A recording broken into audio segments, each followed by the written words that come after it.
kalau tidak bisa adik-adik PPS ini dibina, maka akan dibinasakan. Bagaimana penafsirannya itu? Nah, itu kan postingan itu Adik-adik PPS jangan arogan dengan pemerintah desa. ya. Arogansi yang dimaksud di sana gimana? Ini saya menduga bola panas ini sengaja dilemparkan ke gambar. Baik pemirsa, untuk menanggapi beberapa hari ini adanya kemelut di Aceh pada khususnya terkait adanya tarik ulur kepentingan mungkin atau ada kesalahan-kesalahan di dalam pelaksanaan tahapan seleksi dan perekrutan PPS di tingkat desa yang dilakukan oleh KPU atau di Aceh disebut dengan Komisi Independen Pemilihan atau KIP, sehingga terjadi sedikit kisruh antara pemerintah desa dengan PPS terpilih yang sudah diseleksi oleh KIP.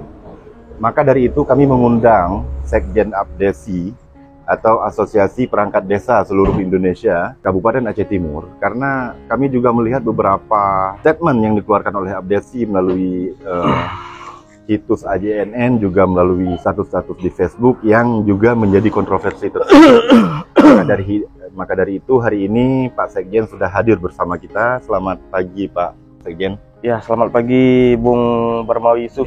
Jadi begini Pak, beberapa hari ini kalau kita duduk-duduk sambil ngobrol-ngobrol dengan kawan-kawan, banyak mencuat dan menjadi isu yang hampir masif di lapangan terkait masalah pembentukan sekretariat PPS yang hari ini, sehingga seolah-olah di sana ada terjadi kesenjangan antara pemerintah desa, dalam hal ini kepala desa atau disebut kecil kalau di Aceh, dengan PPS. Bisa sedikit dijelaskan tentang hal itu Pak? Ya baik, Assalamualaikum warahmatullahi wabarakatuh. Saya Rizal Hadi, Sekjen ABC Kabupaten Aceh Timur. Seperti yang telah disampaikan oleh Pak Barmawi Yusuf, terkait dengan adanya kisruh lah, atau bahasa lain miskomunikasi antara PPS dan pemerintahan kampung. Sebenarnya kami dapat menjelaskan ini bukan kisruh, tetapi miskomunikasi yang tidak berjalan dengan baik pasca pelantikan PPS di ID Sport Center beberapa minggu yang lalu dengan pihak pemerintah kampung. Artinya kami tidak memiliki kepentingan apapun di dalam kepemiluan selain menyiapkan fasilitas, karena pemerintahan kampung juga bagian dari alat pemerintahan untuk mendukung kegiatan nasional ini, tetapi yang belum berjalan dengan baik yaitu komunikasi antara PPS dengan pemerintah kampung. Pasca pelantikan mereka ada kegiatan bintek yang digelar beberapa jam setelah pelantikan. Namun dari laporan yang diterima oleh Abdesi, banyak gesi yang mempertanyakan ataupun cara penyampaian oleh PPS itu sangat vulgar. Artinya bukan melalui diskusi, bukan melalui komunikasi, tapi penyampaiannya to the point. Pak Geci, kami setelah dilantik, sekretariat dan sebagainya adalah kami yang tunjuk, Pak Geci yang SK-kan. Sebenarnya dari pihak pemerintah desa ini tidak masalah. Kenapa? Yang dilantik PPS itu juga masyarakat setempat, yang menjadi sekretariat itu juga masyarakat setempat. Yang jadi persoalannya adalah kenapa pada saat pemberian materi kepada kawan-kawan PPS yang baru pertama kali mendapat materi, langsung kawan-kawan KIP mengatakan ini tugas PPS, pulang ke Geci, kasih jatah ke Geci satu. Ini bukan persoalan jatah menjatah, kan seperti itu.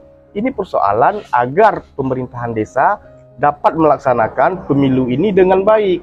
Artinya pemerintah desa siap bersama-sama dengan penyelenggara di tingkat desa, dalam hal ini PPS. Iya, bukan siap, tapi mendorong. Untuk bekerja sama dengan PPS agar ini berhasil pemilu kita. Nah gitu. Menanggapi hal itu sehingga ada statement atau mungkin press release dari Pak Abdesi yang judulnya saya lihat di AJNN, Abdesi berharap adik-adik PPS jangan arogan dengan pemerintah desa. Ya. Arogansi yang dimaksud di sana gimana? Ini pasca pelantikan kemarin, berselang berapa jam langsung masuk telepon karena kawan-kawan anak-anak kita PPS, kali kita PPS itu kawan-kawan kita PPS setelah pelantikan langsung berjumpa dengan masing-masing. Ya. Nah, cara berjumpanya bukan seperti antara dia dan masyarakat setempat, tapi berjumpanya seperti birokrasi khusus. Pak Guci, kami udah dilantik, kami disampaikan oleh Bimtek, ini adalah kewenangan PPS. PPS punya slot 2 orang, 1 orang untuk Pak Guci. Ya, kan tidak seperti itu. Siapa yang katakan seperti itu? Waktu Bimtek tadi. Ip yang bilang. Iya, waktu Bimtek tadi. Dan saya mendengarkan juga langsung dari Kecamatan Perak gitu juga. Ada gitu juga. PPS. Oh, PPS Perla melalui geciknya dan geciknya menelpon saya, begitu juga. Nah, oleh karena itu harusnya menurut saya materi yang diberikan oleh KIP kemarin berpengaruh terhadap kesalahpahaman antara PPS dalam melaksanakan tugas. Harusnya menurut saya PPS memperkuat posisi KKPU, keputusan KPU 538. Iya, 534. 534 khususnya pada pos sekretariat. Harusnya ini yang harus diperkuatkan. Oh, misalnya diperkuatkan bagian ini, ya? Sehingga ketika dia datang atau tidak ada dengan cara lain, KIP juga bisa menyampaikan, ini kalian sudah dilantik, ini alat kerja kalian salah satunya KKPU, kan? KKPU ini bawa dan diskusikan dengan kawan-kawan di pemerintahan kampung, kan aman, clear, tidak langsung menyuruh dalam tanda kutip, ini hak kami, ini hak Pak Geci, bukan itu sebenarnya. Jika kita merujuk ke KKPU 2022 nomor 534, ya benar di sini nggak ada sesuatu yang menjadi permasalahan karena sudah diatur siapa yang seharusnya menjadi sekretariat di PPS dan bahkan disebutkan bahwa sekretariat PPS adalah bantuan dan fasilitas daripada pemerintah desa untuk menyukseskan acara pemilihan di 2024. Betul. Dan saya pikir di hemat kami tidak ada yang menjadi sebuah peluang multitafsir terhadap sebuah aturan di situ. Dan beberapa kepala desa kecil dalam hal ini juga seolah-olah anti dengan ini, anti dengan KPPU. Ada statement, mungkin statement di luar forum yang formal, bagaimana KPPU membuat sebuah aturan seolah kita nggak dihargai. Mungkin nggak di sini KPPS dan pemerintah desa pada saat kejadian seperti itu sama-sama belum memahami aturannya atau memang nggak baca sama sekali? Karena KKPU ini kan yang harus dimengerti sebenarnya adalah kawan-kawan di PPK, kawan-kawan di BPS dulu. Mereka harus mengerti karena mereka menggunakan dasar hukum ini. Kan? Kalau di tingkat Geci, kan pasti pengetahuannya harusnya setelah kawan-kawan PPK dan BPS juga dapat. Ditunjukkan lah ini aturannya. Ini aturan. Kan karena ini kan domainnya domain PPK dan BPS aturan ini. Kan? Ketika di dalam keputusan KPU ini sudah disebutkan seperti yang dikatakan barusan, memang benar. Kalau misalnya ini yang dibawa, ya kan, saya pikir nggak ada persoalan. Nggak ada masalah. Nggak ada persoalan. Kalau ini yang dibawa, tetapi bukan ini yang dibawanya. Bahasa Bimtek ini yang dibawa kawan-kawan ke desa, sehingga menganggap seolah-olah Geci ini orang tuanya di desa dia masing-masing tidak ada menghargai, tidak saling menghargai. Ya, harusnya kan Pak Geci, saya bawa ini Pak Geci, kita diskusi. Boleh. Pemerintah desa melalui Abdesi mungkin pernah nggak melakukan mungkin pertemuan khusus terkait hal ini dengan pihak KIP atau mungkin PPK masing-masing di masing-masing kecamatan? Enggak, saya pikir begini. Ini kan dugaan saya. Ya. Keep dengan segala problematik yang pernah kita lihat di setiap media, Ya. saya yakin ataupun saya duga ini bola panas yang disampaikan kepada yang digulirkan ke pemerintahan kampung, sehingga mengaburkan persoalan-persoalan yang sedang dihadapi oleh kawan-kawan di sana. Bisa jadi. Melihat kinerja KIP hari ini, Pak Geci, kita juga melihat banyaknya permasalahan, bahkan beberapa informasi yang kami terima sudah ada laporan ke Dewan Kehormatan Ya, betul. terkait kinerja KIP di Aceh Timur dan juga beberapa di kabupaten yang lain. Bahkan lebih ironisnya kemarin ada yang sudah dilantik sebagai PPS kemudian diralat dan tidak menjadi PPS. Ada terjadi di beberapa desa juga di Aceh. Dan sebenarnya begini, ini sudah terjadi beberapa kesalahan. Kalau di tingkat desa juga nanti terjadi kesalahan, alangkah konyolnya kita dan menjadi kekhawatiran kepada teman-teman kontestan pemilu nanti mungkin yang sebagai yang hari ini bacalek, ke depan menjadi calon legislatif di Aceh Timur, akan terjadi kekhawatiran di mereka masing-masing karena di tahapan seleksi penyelenggara aja udah seperti ini. Konon nanti seperti apa yang akan terjadi? Saya mendengar beberapa masukan dari teman-teman demikian. Tanggapan dari Pak Keci mungkin bagaimana untuk mensiasati supaya hasil pemilihan ke depan nanti benar-benar seperti apa adanya dan bersih gitu. Makanya kami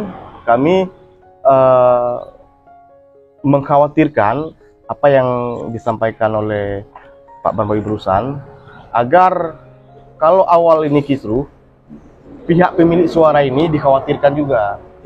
Dan oleh karena itu kami ingin memastikan dari sekarang agar pemilu di setiap desa ini berjalan dengan baik, terutama dalam hal kesiapan PPS dan kesiapan sekretariat PPS. Kalau misalnya PPS dan sekretariatnya dibentuk ataupun berdasarkan keputusan KPU, saya pikir selesai masalah. Nggak ada yang harus siapa yang harus duduk itu, nggak perlu. Tapi selesai masalah. Kenapa? Di sekretariat PPS ini di dalam keputusan KPU nomor 534 ini disebutkan sekretariat huruf 1 angka 1 ketentuan pembentukan sekretariat PPS. Sekretariat PPS dipimpin oleh seorang sekretaris PPS dan dibantu 2 orang staf. Yang berasal dari ASN atau non aparatur sipil yang bekerja di lingkungan kelurahan dan atau disebut dengan nama lain. Satu. Yang kedua, sekretariat merupakan bantuan dan fasilitas pemerintahan desa. Dua ini. Nah, menurut kami yang bekerja di lingkungan pemerintahan ini bukan di lingkungan kantor lurah. Ini tidak mesti perangkat. Jadi siapa lagi? Contoh, saya pikir di kampung saya Kemuning, saya punya 3 PPS dan ketika mengusulkan tidak dapat soalan dan sudah kita setujui semua usulan mereka. Kenapa?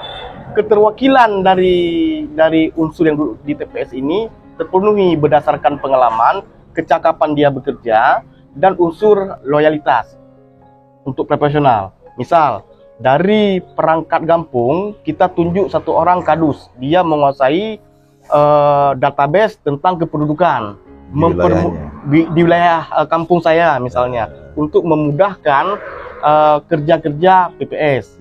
Kan? Yang kedua, kita ambil dari sektor kader posyandu. 1 orang. Dia memiliki kapasitas kecakapan. Kan?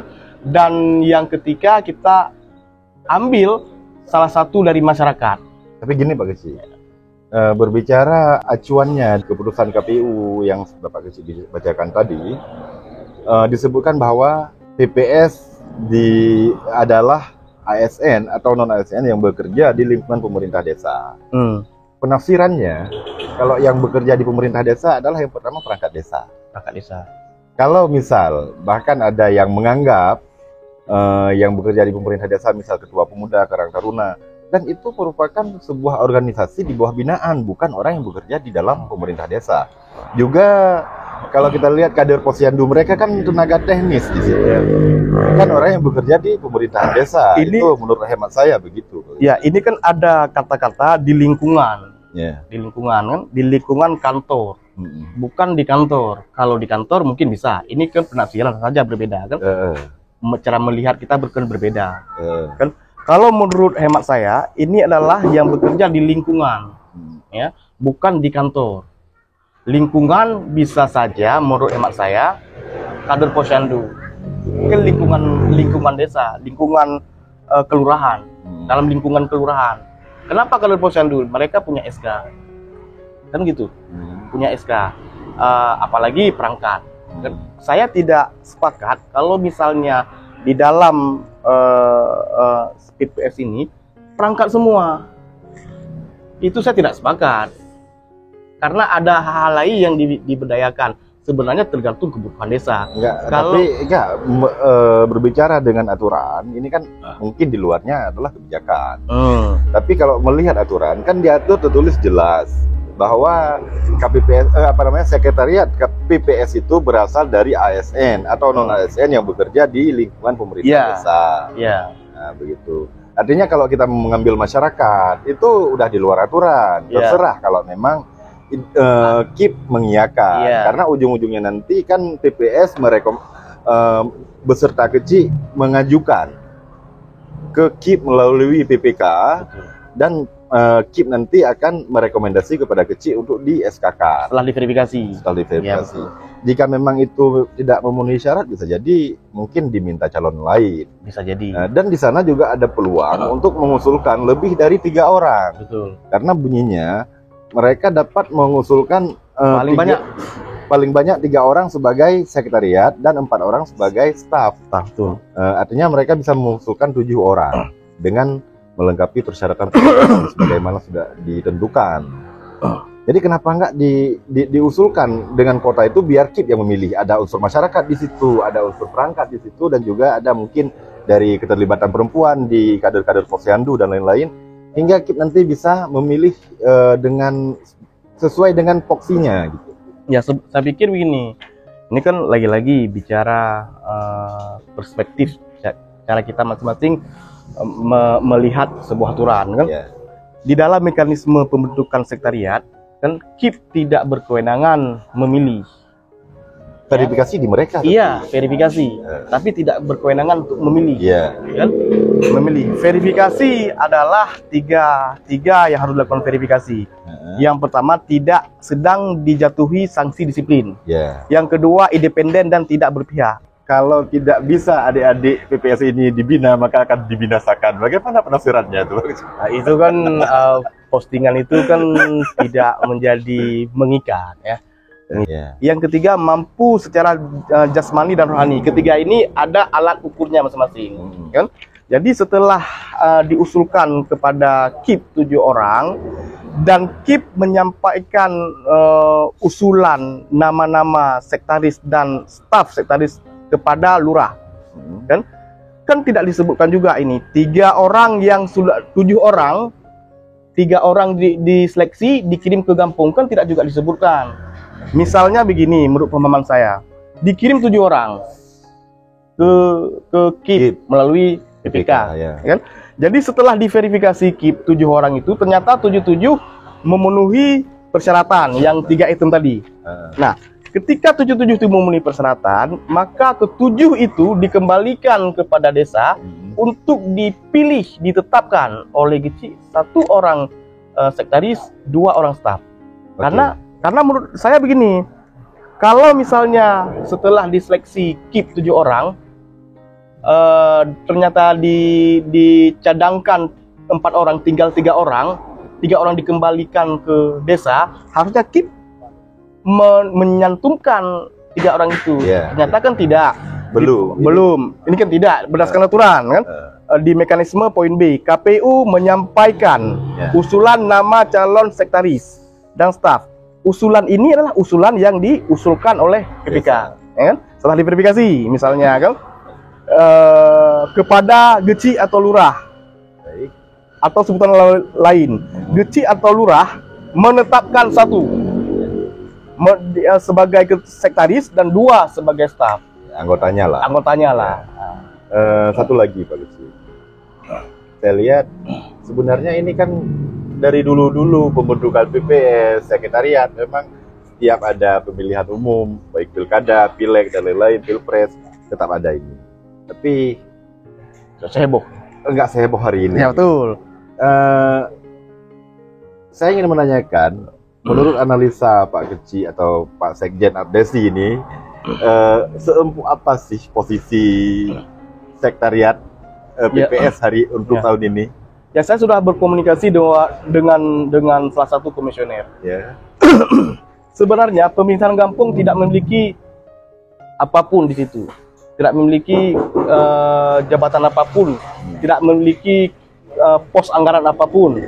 Malah kami pastikan kami harus mengeluarkan biaya sendiri untuk kepentingan tamu-tamu misalnya datang, tamu-tamu kami, kan gitu. PPS sendiri tidak juga disiapkan kantor, kan? PPS hanya disiapkan biaya operasional, hanya sebentuk makan minum. Selebihnya adalah gaji seperti biasa, hak para pekerja. Kalau ditanya empuk mana, saya pikir nggak ada empuk, nggak ada masalah, nggak ada kepentingan secara keuangan, nggak ada. Cuman yang ingin kita pastikan sehingga PPS ini, sekretariat ini haruslah sesuai dengan aturan, sehingga tidak terjadi tolak menarik. Kenapa ini terlalu ribut? Sejak pendaftaran PPS saja 7.000 sekian untuk Aceh Timur. Enggak, kalau kita analisa sampai jauh itu artinya bukan di Aceh Timur saja, seluruh Aceh dan juga mungkin di wilayah lain di Indonesia juga pendaftarannya membludak. Kami kemarin sempat memantau langsung ke lapangan saat hari-hari perekrutan itu, satu desa ada yang 20 orang, ada yang 10 orang, artinya hampir nggak ada desa yang nggak lebih gitu. Bisa kita tafsirkan hari ini adalah sulitnya lapangan kerja di daerah kita. Saya sepakat itu. Sebenarnya saya ingin katakan itu. Arti kemungkinan. Karena kenapa? Saking nggak tahu mau kerja apa, kebetulan ini ada peluang untuk jadi PPS katakanlah. Ya oke lah, kita coba rame-rame. Sehingga terjadi persaingan, bahkan menurut informasi yang kita baca di beberapa media juga ada permainan tidak sehat di situ.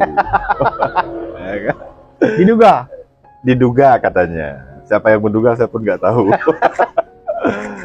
Kemudian Pak Keci, kembali ke topik awal terkait arogansi.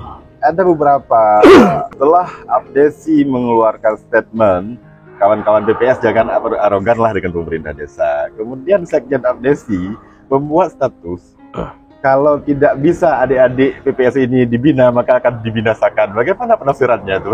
Nah, itu kan postingan itu kan tidak menjadi mengikat ya. Mengikat karena postingan itu kan di postingan Facebook itu kok postingan biasa-biasa saja kan. Yang kedua, kalau kita kaitkan peribahasa yang sering digunakan, binasa dan binasakan itu rata-rata sering dipakai dalam forum. Yang dimaksud oleh status itu adalah kalau misalnya kita masih membina, sehingga ada beberapa desa yang sudah terbuka, sudah terjalin komunikasi. Terakhir sudah terjalin komunikasi.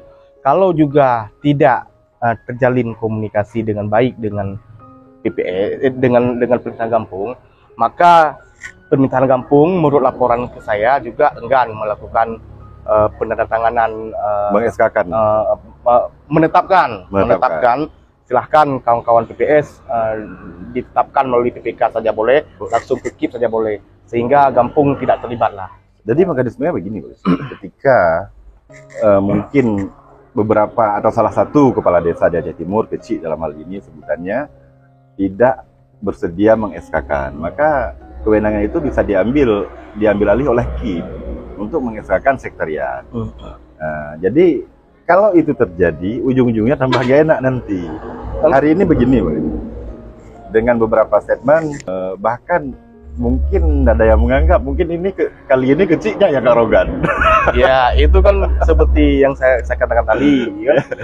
Geci arogan dalam tanda kutip seperti apa? Yang diminta oleh kawan-kawan Geci adalah untuk menghindari ini, gunakanlah KKPU ini aja, selesai. Saya pikir kalau ini digunakan nggak ada persoalan. Artinya jangan saling bawa isme masing-masing. Iya. Kan? Semalam saya juga sempat duduk dengan PPK Perla, mengonfirmasi beberapa hal terkait kejadian ini sejauh mana. PPK juga berpendapat mereka akan berpegang sepenuhnya pada keputusan KPU, bagaimana yang sudah diundangkan atau diputuskan. Jadi mereka menganggap tidak ada masalah seharusnya, tapi kenyataannya ada masalah. Mungkin ini sama-sama punya kepentingan seperti kita bicarakan di awal tadi. Kecil punya kepentingan dalam artian mungkin ada sebagian kecil menyatakan seolah kami memang tidak ada harganya di situ. Padahal PKPU nggak membuat demikian. Ada perangkat desa yang mengaruh di situ tanpa izin kepala desa, perangkat desa juga nggak bisa. Atau orang-orang yang bekerja di lingkungan desa.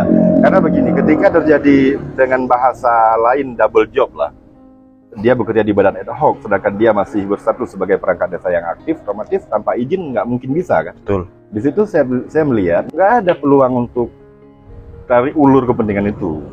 Maka kami berharap sebenarnya suksesnya pemilu di Aceh Timur khususnya ini berpengaruh dari apa yang dilakukan hari ini.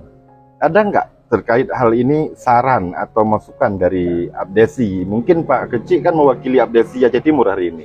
Untuk teman-teman di KIP, ada saran nggak? Ada. Sebenarnya sarannya kan dimulai dari tingkat terendah. Misalnya PPK. Harusnya PPK pasca pelantikan PPS itu tidak langsung dilepas ke desa dulu PPS-nya. Dikumpulkan ketua-ketua PPS-nya saja di 24 kecamatan untuk diperkuat persoalan keputusan KPU ini, sehingga inilah baru kita diskusikan di tingkat desa. Saya lihat juga sampai saat ini PPK tidak mengambil sikap terhadap kisru. Kalau ada sikap, setidaknya ajak duduk lah. Mengundang atau duduk gimana nih kita ambil inisiatif. Tidak ada, saya pikir. Belum ada. Sampai sekarang tidak ada. Bukan belum. Sampai sekarang ya. Mungkin setelah ini belum tahu juga ya, mudah-mudahan kan. Kalau seharusnya PPK sudah duduk dengan PPS memperkuat keputusan KPU dan baru kawan-kawan PPS melepaskan ke kampung masing-masing, ini akan lebih mudah, saya pikir. Atau ketika ini sudah terjadi persoalan tarik ulur seperti ini, harusnya PPS bersikap di tingkat kecamatan. Kita kan Abdesi kan punya organisasi, ya. Tapi terserah, mungkin kawan-kawan PPK bersifat eksklusif, ya terserah kan. Kita nggak bisa memilah-milah kan. Itu satu.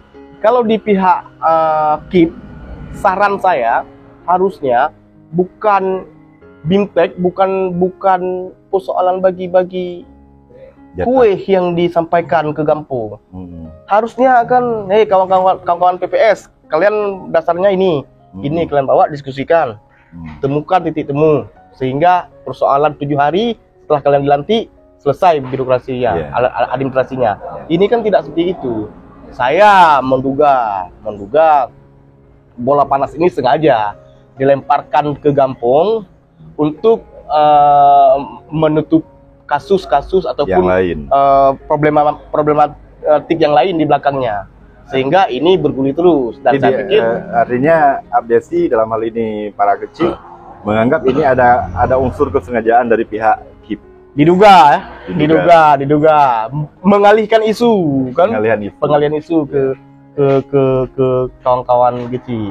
Nah, walaupun sebenarnya tidak semuanya desa terjadi kisru, banyak desa juga harus kita apresiasi komunikasi antara PPS dan desa berjalan. Baik Pak Kecik, saya pikir untuk kesempatan ini mudah-mudahan apa yang telah disampaikan tadi bisa dimaklumi oleh teman-teman yang terutama pemirsa yang menonton. Mudah-mudahan kawan-kawan PPS juga bisa mencerna apa yang Pak Kecil sampaikan tadi. Mudah-mudahan isu yang sekarang ini saling tuding, arogansi, seolah-olah PPS menuding Kecil yang arogan dan sebaliknya, itu bisa dihindari untuk ke depan. Jadi terima kasih Pak Kecil atas waktunya, dan kepada pemirsa semuanya kami ucapkan terima kasih sudah bergabung sampai saat ini. Dan silakan memberikan komentar, saran dan lain-lain, atau mungkin ada pertanyaan yang nanti mungkin akan dijawab oleh Pak Sekjen Abdesi. Jika ada, mudah-mudahan memang semua tahapan untuk pelaksanaan suksesnya pemilu 2024 itu berjalan dengan baik tanpa ada kisruh, terlebih di tingkat desa. Demikian harapan kami. Terima kasih atas waktunya. Dan satu lagi, kami sebagai pemilik channel dari Media Pancasila berharap kepada teman-teman untuk membantu kami membangun channel ini dengan menekan tombol subscribe. Begitu Pak. Siap. Pak Ketua udah subscribe? Siap, insya Allah. Dan saya akan perintahkan kawan-kawan di seluruh desa ya. Aman. Jadi begitu Pak Kecil. Terima kasih atas semuanya. Assalamualaikum warahmatullahi wabarakatuh. Waalaikumsalam warahmatullahi wabarakatuh. Oke. Karena duit